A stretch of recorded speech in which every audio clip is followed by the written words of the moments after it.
मुझे खुल के बताई तब मुझे पता चला कि ये कितना बुरा व्यवहार मेरी बेटी के साथ कर रहे थे। इन्होंने बच्ची को सेक्सुअली मॉलेस्ट किया, अपनी पैदा की हुई बच्ची को सेक्सुअली मॉलेस्ट किया। पुलिस सहयोग तो कर रही है लेकिन अरेस्टिंग नहीं हो पा रही है। मैं इस बात से बहुत निराश हूँ क्योंकि आज 13 दिन हो चुके हैं, किस तरह से वो गायब है उसका कुछ नहीं पता चल रहा है। जो पुलिस ने मुझसे मांगा, उसका आधार, उसका जो भी डिटेल्स मांगा, मैंने हर तरह से उनको जो कुछ भी मेरे पास चीज़ें अवेलेबल थी, जो डॉक्यूमेंट्स अवेलेबल थे, मैंने उनको सारे प्रोवाइड कर दिए। देखिए, हमारी शादी 2014 में हुई थी। शादी से पहले मैं किसी और धर्म से बिलोंग करती थी। शादी के बाद मैंने इनका धर्म भी अपनाया, इनका दिया हुआ नाम भी अपनाया और बहुत अच्छी हम लोगों ने एक शादीशुदा लाइफ शुरू करी। ट्रू मीडिया हाउस न्यूज़ 24 में आपका स्वागत है। आपने जो ये क्लिप सुने हैं, ये दिल दहला देने वाली घटना है। यूपी बागपत का रहने वाला एक व्यक्ति से इस युवती ने शादी की, अपना धर्म छोड़ा, लेकिन 7 साल की बच्ची के साथ उसके ही पिता ने किया कुकर्म। निंदनीय घटना है। वीडियो को शेयर करें ताकि आम जन लोगों तक ये तस्वीरें जाएं। हमारी शादी 2014 में हुई थी। शादी से पहले मैं किसी और धर्म से बिलोंग करती थी। शादी के बाद मैंने इनका धर्म भी अपनाया, इनका दिया हुआ नाम भी अपनाया और बहुत अच्छी हम लोगों ने एक शादीशुदा लाइफ शुरू करी।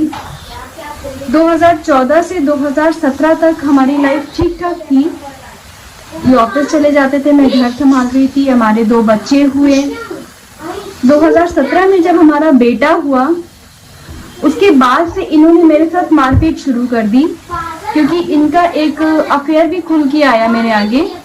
कोई गीता नाम की एक महिला है, उसके साथ में। मैंने जब ये बात खुल के आई, विरोध किया इस चीज का, तो इन्होंने मेरे साथ मारपीट शुरू कर दी। मुझे मुल्ली मुल्ली कहकर बुलाने लगे और जो भी मैं जॉब वगैरह कर रही थी, जो भी पैसे वगैरह थोड़े बहुत कमा रही थी, वो भी मेरे से छीन लिया करते थे, मारपीट किया करते थे। घर में खाने वगैरह को भी बड़ा परेशान करने लगे थे। 2017 से लेकर के 2022 दिसंबर तक मैंने ये बहुत कुछ झेला। 24 मार्च को यहाँ से चली गई छोड़ करके, 25 मार्च को अपने मायके पहुंची हूँ। सारी चीज़ें मेरी बेटी ने मुझे खुल के बताई तब मुझे पता चला कि ये कितना बुरा व्यवहार मेरी बेटी के साथ कर रहे थे। इन्होंने बच्ची को सेक्सुअली मॉलेस्ट किया, अपनी पैदा की हुई बच्ची को सेक्सुअली मॉलेस्ट किया। कितनी एज होगी बेटी की? बेटी अभी 7 साल की है। जब आपको पता लगा तो आपका स्टेप क्या रहा? आपने पुलिस को सूचना दी इसकी? सर, जब मुझे पता चला तो हमारे घर में बहुत बुरा माहौल हो गया था। मैं खुद बहुत ज्यादा शॉक्ड थी क्योंकि मैं भरोसा ही नहीं कर पा रही थी कि एक पिता कैसे कर सकता है। मैं हर चीज विश्वास कर रही थी कि इन्होंने मेरे साथ जो कुछ भी किया, तो अपनी बेटी के साथ में एक आदमी ऐसा कैसे कर सकता है, ये बात मानने में मुझे भी काफी वक्त लग गया। लेकिन जब बच्चे ने बहुत ऐसी चीजें खुल के बतानी शुरू करी जो इतने छोटे बच्चे को पता ही नहीं होती हैं, तब जाकर के मुझे थोड़ा सा लगा कि नहीं, इस चीज में सच्चाई है। तब मैंने पुलिस में कंप्लेंट करी है। 1 जून 2023 को मैंने कंप्लेंट करी है पुलिस में और कानपुर से मैंने बहुत कोशिश करी कि ये कंप्लेंट वहीं से हो जाए क्योंकि यहाँ पे मुझे जान का खतरा था। लेकिन कानपुर पुलिस ने कोई ऐसा कार्रवाई करी नहीं। उन्होंने मुझे देहरादून के लिए ही बोला कि आपका मामला देहरादून का है, आप देहरादून ही जाइए। 21 जून को मैं देहरादून आई। मैंने यहाँ पर कंप्लेन कराई। कंप्लेन कराने की बहुत कोशिश करी। एसओ सर ने उसको भी बुलाया थाने, नवीन मेरे हस्बैंड को।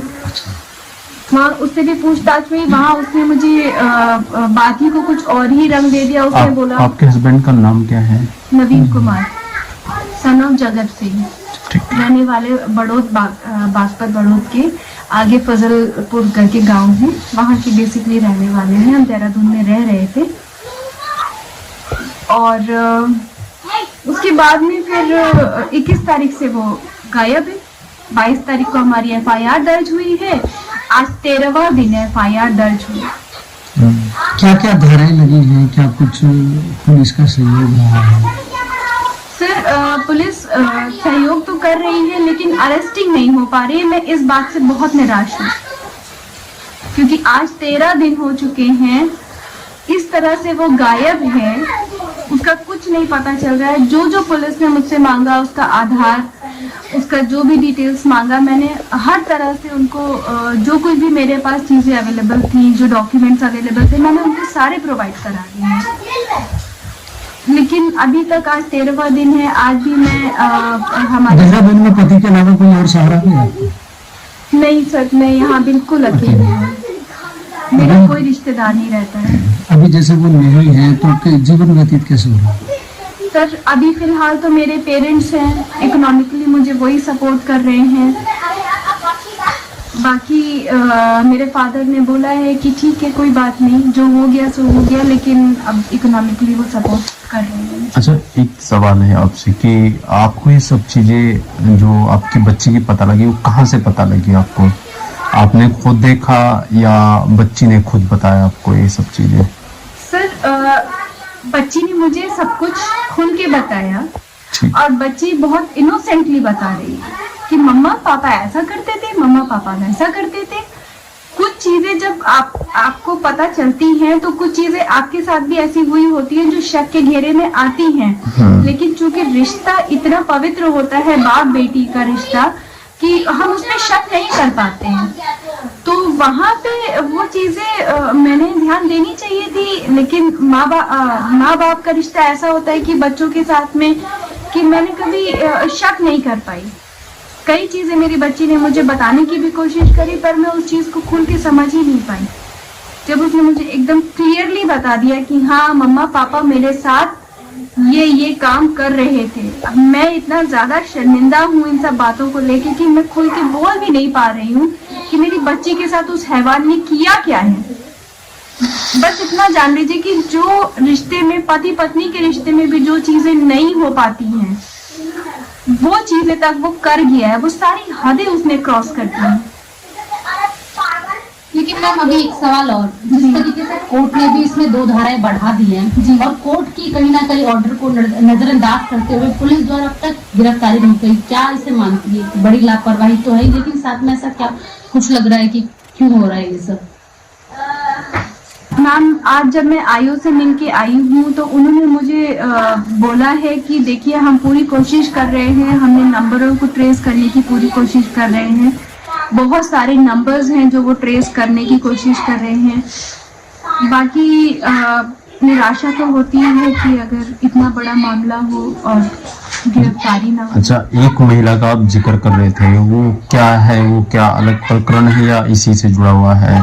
सर 2017 के बाद से एक नया चीज आई थी मेरे सामने कि ये जो मारपीट होने लगी थी, ये मेरे हस्बैंड का एक गीता नाम की महिला के साथ में अफेयर था। मैंने खुद अपने हस्बैंड को, गीता मैरिड है, उसके 2 बड़े बच्चे हैं, उसके हस्बैंड को उसने खुद घर से भगाया हुआ है। उनके हस्बैंड का क्या नाम है? उसके हस्बैंड का नाम संजय कुमार है। ठीक है। 2017 में मुझे पता चला कि मेरे हस्बैंड का गीता नाम की महिला के साथ में अफेयर चल रहा है।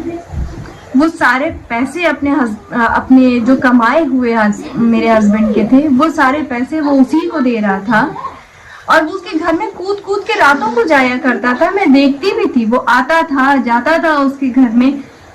सामाजिक रूप से ये लोग आपस में बात भी नहीं करते हैं, एक दूसरे से नमस्ते तक नहीं करते हैं, और रातों को उसके घर में जाके कूदता था। यहाँ तक कि जब उसके हस्बैंड को, गीता ने अपने हस्बैंड को भगा दिया अपने घर से, तो ये लोग ऑफिस तक साथ में आने जाने लगे। ये 2016 वाली आपने 17 वाली आपने बात बताई है, फिर उसके बाद क्या होता है कि फिर आपके घर में भी झगड़े स्टार्ट हो गए? हमारे घर में बकायदा मारपीट स्टार्ट हो गई थी। जहाँ मैंने गीता का नाम लिया, जहाँ मैंने ये बोल दिया कि हाँ भाई आप बच्चों को अच्छे स्कूल में एडमिशन करा दो, या कुछ भी बोला, मैंने एक शब्द भी बोला, वहाँ इन्होंने मारपीट मेरे साथ शुरू कर देनी होती थी। और ये बच्चे के साथ कब से होने लग गया था? बच्चे के, जब मेरा बेटा पैदा हुआ है 2017 में, तब से इसने मेरी बेटी को सुलाना शुरू किया कि बेटा तुम संभाल लो, छोटा है, बेटी को मैं देख लूंगा। तब से मेरी बेटी 2017 से सो रही थी। अच्छा, बच्ची ने तो आपको बताया है, लेकिन क्या आपने भी कुछ अपनी आंखों से कोई ऐसी हरकत देखी है? नहीं, रातों को बच्ची अक्सर करके चिल्लाते हुए उठती थी, अक्सर करके चिल्लाती थी। तो हम लोग, जब मैं और मेरा बेटा अंदर से बाहर आकर के देखते थे, तो ये देखते थे कि बेटी को तो उसने सुला दिया कि नहीं नहीं तुम चले जाओ, और अराया ने कोई बुरा सपना देखा होगा। अरे ज्यादातर केस में देखा जाता है कि प्रॉपर्टी को लेके केस हो जाते हैं, पैसों को लेके केस हो जाते हैं, लेकिन एक डॉक्टर हैं आप, और आपका वो पूरी जिंदगी का एक हिस्सा रहा है। तो अगर आपके जो हस्बैंड हैं, जैसे वो थाने में गए, उन्होंने कहा कि प्रॉपर्टी का मामला है, तो आप उसको कैसे देखती हैं? सर, हमारी शादी 2014 में हुई थी। ठीक है। आज 9 साल हो गए हमारी शादी को। कहीं पर भी एक, यहाँ तक कि जो मैं स्कूटी चलाती हूँ, वो स्कूटी तक मेरे नाम नहीं है, कुछ भी मेरे पास नहीं है, एक घर मकान तक मेरे नाम नहीं है, और ना मैंने कभी जिद करी। तो आप ये बताइए कि जो मनी ओरिएंटेड लेडीज होती हैं, जो बीवियां होती हैं, पत्नियां होती हैं, क्या वो अपने नाम जमीन मकान नहीं कराती? अगर मैं पैसे का लालच होता मुझे, तो क्या मैं अपने नाम मकान नहीं करा सकती थी एक भी? मेरे पास तो सर कुछ भी नहीं, मेरे पास खाली हूँ मैं। मेरा बैंक अकाउंट में 20 रुपए पड़े हैं। कल मैं गई, मैंने अपना बैंक अकाउंट चेक किया है। आप ये बताइए इसमें पैसा कहाँ से आ रहा है? मैं कितना पैसा ले रही थी? वो तो घर में 2000 रुपए के राशन के अलावा और कुछ लाता ही नहीं था। मैडम, मामला छोटा नहीं है, पोस्को का भी है, 76 का भी है, तो मौजूदा जो सरकार है उससे क्या निवेदन करेंगे, और जो आला अधिकारी हैं पुलिस के, उनके भी संज्ञान में मामला जा चुका है। मामला बड़ा पेचीदा है, तो क्या आशा और उम्मीद लगाते हैं सरकार से भी और पुलिस के आला अधिकारियों से? सर, मैं सिर्फ यही एक उम्मीद कर रही हूँ कि मेरी बच्ची को न्याय मिले। मेरे साथ जो कुछ भी किया इसने, जुल्म किया, जो कुछ भी किया, मैं इसे अपनी तकदीर मान के चलो एक बार को एक्सेप्ट कर सकती हूँ, लेकिन मेरी बेटी के साथ में जो इसने किया है, ये अनएक्सेप्टेबल है और हीनियस क्राइम है, और इसमें जल्दी से जल्दी कार्रवाई होनी चाहिए, जल्दी से जल्दी इसको अरेस्ट किया जाना चाहिए। मेरे बच्चों को उनका हक मिलना चाहिए, बस। जैसे आप तनहा रहती हैं, यहाँ पर कोई जान का भी खतरा नहीं है? सर, यहाँ जान और माल दोनों का खतरा है, क्योंकि मैं अपने दोनों बच्चों के साथ में घर में अकेली रहती हूँ, रातों को जागती हूँ ताकि कहीं कोई बात ना हो जाए। 2-2, 3-3 बजे तक मैं खुद बैठी रहती हूँ।